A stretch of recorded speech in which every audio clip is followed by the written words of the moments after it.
30 minuta në ditë ilaçi në vlerësuar për zemrën dhe trurin. Shumë njerëz ndihen të zënë për të shkuar në palestër, por lajmi i mirë është që një shëtitje e thjeshtë mund të kontribuojë ndjeshëm në shëndetin ton.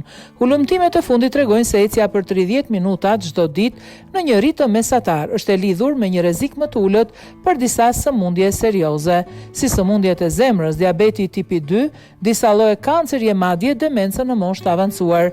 Mjekët theksojnë rëndësinë e aktiviteteve fizike të rregullta, duke theksuar se ato përmirësojnë qarkullimin e gjakut, ulin tensionin arterial dhe ndihmojnë në kontrollin e peshës. Një tjetër aspekt i rëndësishëm është se lëvizja çliron endorfina, hormone që nxjerrin ndjenja të lumtura dhe ndikojnë pozitivisht në humor dhe energji.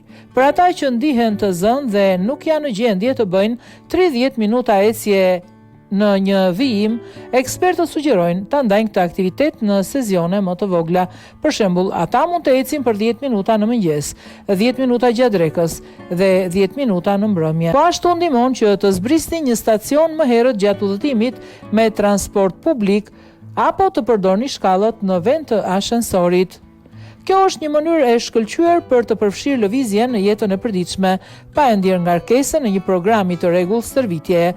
Kështu, ecja bëhet një zgjedhje e thjeshtë dhe pranueshme për të gjithë që dëshirojnë të përmirësojnë shëndetin e tyre pa ndjesinë e lodhjes që shpesh shoqëron vizitat në palestër. Pra, merrni një hap të vogël sot dhe filloni të ecni më shpesh dhe trupi juaj dhe mendja do t'ju falenderojnë.